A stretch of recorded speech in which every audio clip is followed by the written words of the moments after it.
Bienvenue à nouveau. Dans le dernier épisode, nous avons appris quel type de données existent dans le langage C et comment nous pouvons les utiliser. Pour se familiariser avec la bibliothèque qui gère les périphériques, il est nécessaire d'introduire des mots-clés supplémentaires du langage C. Ce sont les termes struct, type et def, enum, weak et volatile. Une structure en C est un type composite, c'est-à-dire un type qui contient des variables supplémentaires, et même d'autres structures. Ceux-ci sont appelés champs de la structure, et l'utilisateur peut spécifier quels doivent être ces champs. Un exemple générique simple de structure est un registre d'utilisateur. Comme vous pouvez le voir dans l'exemple, le nom de la structure doit être donné après le mot-clé struct, suivi des champs entre accolades, et la définition doit se terminer par un point-virgule. Les variables membres sont disposées en mémoire dans un ordre séquentiel.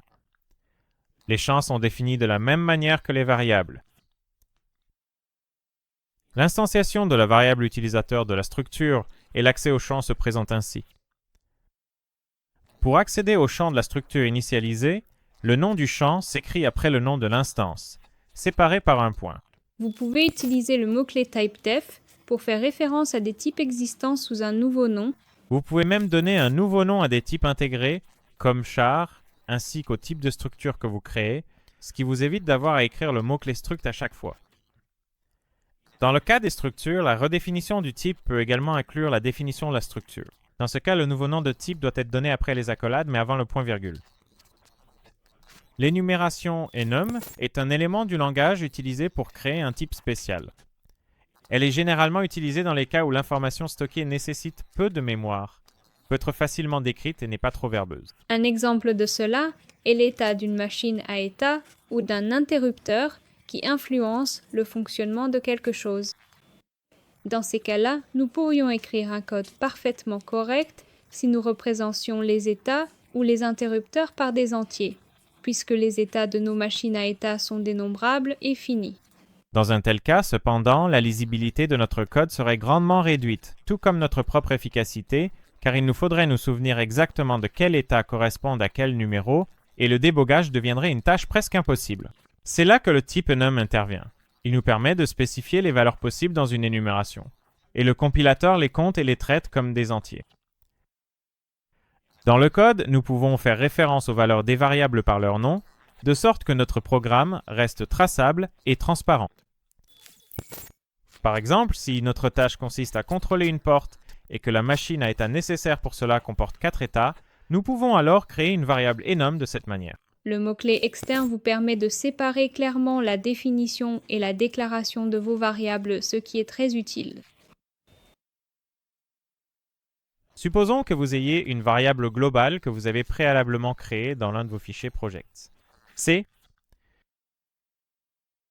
Si vous souhaitez y accéder depuis un autre fichier .c, cela n'est pas possible par défaut en raison de l'absence de déclaration. La solution à ce problème consiste à inclure la variable que vous souhaitez utiliser dans votre code de manière similaire à la définition, mais en ajoutant le mot-clé externe avant la déclaration de la variable. Cette méthode est utilisée pour déclarer la variable, ce qui doit être envisagé de la même manière que pour les fonctions. Pour comprendre comment cela fonctionne, examinons un exemple simple. Dans le fichier 1, C, nous avons défini une variable appelée counter. Dans un autre code source appelé to. C, nous la considérons comme une variable externe et nous incrémentons sa valeur. Utilisez l'attribut weak pour indiquer au compilateur que la fonction est faible. Mais qu'est-ce que cela signifie exactement pour nous? De telles fonctions ont essentiellement une définition par défaut, mais cette opération peut être remplacée par une fonction portant le même nom, le même type et les mêmes paramètres. Le compilateur vérifie s'il existe une définition de fonction non faible et, le cas échéant, il l'intégrera dans notre programme. Une telle opération est utilisée par exemple pour implémenter des fonctions de gestionnaire d'interruption périphérique. Ainsi, l'utilisateur n'a besoin de les écrire que s'il souhaite obtenir un comportement différent de celui par défaut. Les compilateurs C disposent d'une large gamme d'outils d'optimisation. Le GCC prend en charge plus de 100 méthodes d'optimisation qui peuvent être activées individuellement.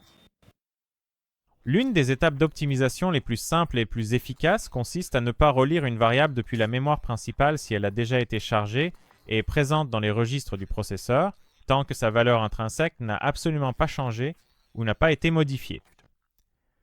Puisque l'optimisation se fait lors de la compilation, le compilateur essaie également de déterminer, pendant l'optimisation, si la valeur d'une variable a changé depuis la dernière lecture, mais cela n'est pas toujours possible. Le contenu des adresses mémoire qui représentent le périphérique, et qui par exemple donnent les valeurs logiques lues sur chaque broche d'un port d'entrée, ne change pas à cause du programme que nous avons écrit, mais en raison des modifications provenant du monde extérieur.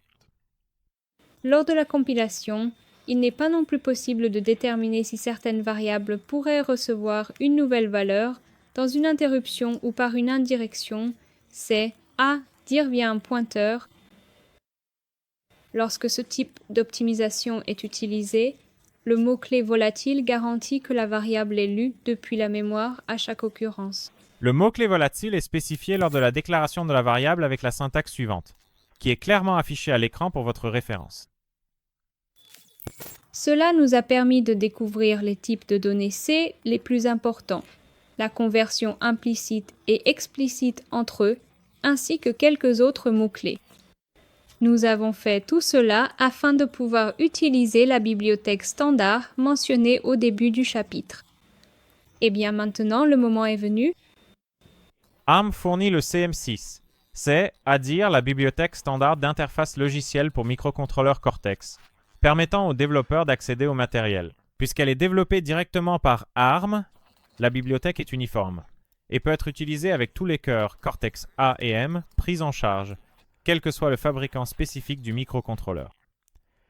La bibliothèque CM6 se compose de plusieurs parties interdépendantes.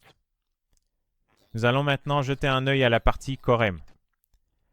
Cette partie de la bibliothèque contient un fichier d'entête pour chaque contrôleur pris en charge, dans lequel les adresses mémoire des registres de contrôle matériel sont définies selon la carte mémoire. Par exemple, les registres de contrôle du port 2, SGPIOD, dans notre cas pour la carte STM32F446, sont définis dans le fichier d'entête STM32F446-FINIS. Il y a 9 registres au total pour chaque port 2, S sur ce microcontrôleur, et ils sont disposés en mémoire les uns à la suite des autres. Puisque ces 9 registres sont logiquement liés, CM6 les organise dans une structure commune. Notez que tous les registres sont déclarés avec le mot-clé volatile via la macro IO. Grâce à cette structure, vous pouvez désormais accéder à tous les paramètres du port D, ainsi que lire et écrire s'il est configuré en ES numérique. Cependant, si c'était tout le support que la bibliothèque offrait, il nous faudrait encore extraire beaucoup d'informations de la fiche technique, car nous ne savons pas exactement comment les bits de chaque registre influencent le fonctionnement du dispositif. Une autre bibliothèque qui utilise CM6, un niveau au-dessus de CM6, est la HAL, dont le nom complet est Hardware Abstraction Layer, couche d'abstraction matérielle. Cette bibliothèque simplifie encore davantage la gestion des périphériques, mais cela sera abordé en détail dans les prochains chapitres vidéo. Dans ce chapitre, nous avons découvert les différences entre les architectures et l'évolution de la programmation, passé en revue le processus de compilation et son fonctionnement, et enfin présenté les bibliothèques standards ainsi que d'autres éléments du langage. Les parties suivantes du programme s'appuient fortement sur les connaissances en programmation. J'espère donc que ce que vous avez appris ici vous sera utile. Dans le chapitre 4, vous aurez l'occasion de mettre vos connaissances à l'épreuve puisque vous découvrirez l'environnement de programmation et nous écrirons ensemble notre premier code. Merci de nous avoir suivis. À la prochaine. Au revoir.